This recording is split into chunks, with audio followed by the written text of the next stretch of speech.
के बोलिए, ट्रैफिक को रोकते नहीं, okay? Get out of here! You allow the damn traffic! No, I've been speaking! I have to make up my damn mind. मुझे problem है कि मैं इस रोड पर 1 घंटे से ज्यादा खड़ी हूँ। क्यों खड़ी हूँ? No, what is wrong with you? There are hundreds of people waiting. There is nothing wrong there. There is an काल एक जनाक्रोश मोर्चा जो आहे तो तुमच्या पक्षाने आणि सर्वच महिलांनी काढला होता, पण या मोर्चाच्या वेळी जे ते वरळीत काही गदारोळ एका महिलेकडूनच झालेला पाहायला मिळाला. नेमकं काय प्रकरण आहे, तुम्ही याची चौकशी केली का? काल वरळी येथे जनआक्रोश खूप मोठा मोर्चा आणि त्यानंतर डोम या ठिकाणी एक संमेलन होतं. पण कालचा जो मोर्चा होता हा नियोजित होता. सगळ्या परमिशन्स काढून आपण त्या ठिकाणी तो नारी जनआक्रोश मोर्चा आपण घेतला होता. मी स्वतःसुद्धा त्या ठिकाणी होते त्या जनआक्रोश मोर्चामध्ये. त्यावेळी एका भगिनीला त्या ठिकाणी इतक्या सगळ्या गर्दीचा त्रास झाला. त्या खूप पॅनिक झाल्या होत्या, हे मी स्वतःही पाहिलं.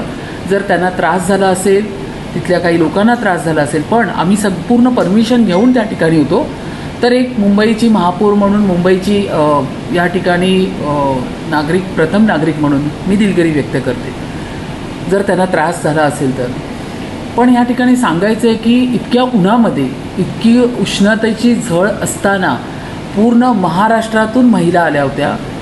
जे आपलं नारी शक्ती वंदन विधेयक त्या ठिकाणी फेटाळलं गेलं, नामंजूर केलं, त्याच्या विरोधामध्ये आज संपूर्ण महाराष्ट्राच्या महिला, इतकी उन्हाची झळ असताना महाराष्ट्रातल्या, मुंबईतल्या महिला त्या ठिकाणी रस्त्यावरती उभ्या होत्या, आपल्या हक्कासाठी उभ्या होत्या. त्या ठिकाणी जे रिझर्वेशन नामंजूर झालं ते त्या ठिकाणी रोष व्यक्त करण्यासाठी उभ्या होत्या. तर झळ ही त्यांनाही त्रास होत होता, आम्हालाही त्रास होत होता. इतका उन्हाळा असून, इतकी झळ असतानासुद्धा आम्ही त्या ठिकाणी चालत 3 किलोमीटर त्या ठिकाणी डोमपर्यंत पोचलो. विरोधकांनी त्या ठिकाणी नारी शक्ती विधेयक या ठिकाणी नामंजूर केल्यावर आमचा जो रोष आहे हा कालच्या मोर्चाच्या माध्यमातून आम्ही हा त्यांच्यापर्यंत पोहोचवला. त्या काँग्रेस पक्षाचे राहुल गांधी असतील, त्यांना मांडीला मांडी लावून बसलेले उभाटाचे असतील, किंवा त्या ठिकाणी शरदचंद्र पवार यांच्या पक्षाचे खासदार, किंवा इतर आपल्या मुंबईतल्या पण महिला खासदार काँग्रेसच्या, ज्यांनी या ठिकाणी त्या चांगल्या नारी शक्ती वंदन विधेयकाला विरोध केला, त्याचा विरोध दर्शवण्यासाठी उभे होते. आणि त्या ठिकाणी पोलीस प्रशासन होतं, सगळी यंत्रणा त्या ठिकाणी होती.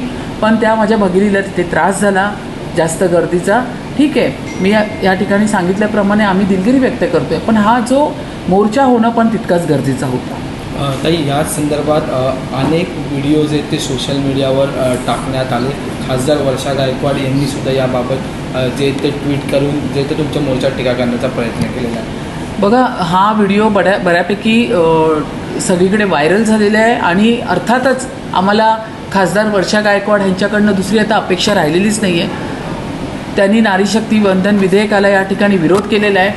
त्यांच्याकडनं आम्हाला महिलांना फार अपेक्षा होती की आज बहिणीला खांद्याला खांदा लावून त्यांनी पक्ष बाजूला ठेवून या ठिकाणी उभं राहायला पाहिजे होतं.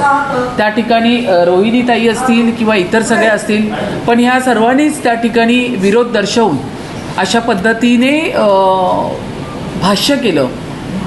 तर मला तुम्हाला हेच सांगायचं आहे, पुन्हा मी कालही तेच सांगितलं होतं की त्यांना, किंवा रोहिणीताई असतील, किंवा वर्षाताई असतील, किंवा त्या ठिकाणी सुप्रियाताई सुळे असतील, किंवा काँग्रेसच्या सोनिया गांधी मॅडम असतील, किंवा प्रियांका वढेरा असतील, ज्या विरोध करणाऱ्या बायका आहेत त्यांची पार्श्वभूमी तपासा.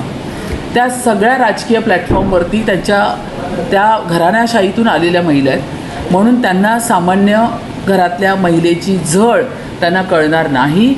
त्यासाठी त्या विरोध करतच राहतील. पण आम्ही सर्वसामान्य महिला आमच्या हक्कासाठी रस्त्यावरती काय विरोध असा देखील सवाल उपस्थित केला आहे, ज्या महिलांसाठी तुम्ही रस्त्यावर उतरलात किंवा आम्ही विरोध केला म्हणून तुम्ही रस्त्यावर उतरलात, परंतु महिलांनाच त्रास होतोय, अशा प्रकारचं ही कोणती पद्धत झाली आवाज उठवायची? नाही, आता काँग्रेसने पण असे बरेच मोर्चे आंदोलनं काढलेली आहेत. आपल्याला एखादा मोर्चा आंदोलन घ्यायचा असतो त्यावेळी आपल्याला रस्त्यावर उतरावंच लागतं. त्याशिवाय मोर्चा आणि आंदोलन हा पूर्ण होऊच शकत नाही. हे काय काँग्रेससाठी नवीन आहे का? त्यांचे किती झालेत आतापर्यंत मोर्चा आंदोलनं? सगळ्याच पक्षाचे होतात. मग आता काय आहे, विरोधाला विरोध करायचा. एकतर तुम्ही आम्हाला त्याच्यामध्ये आमच्याबरोबर बहीण म्हणून, मैत्रीण म्हणून किंवा भगिनी म्हणून तुम्ही पाठीशी उभं राहू शकत नाही. निदान विरोधाला विरोध करून एखादा टॉपिक मिळाला म्हणून तुम्ही त्याच विषयाला घेऊन त्या ठिकाणी परत भाष्य करणं.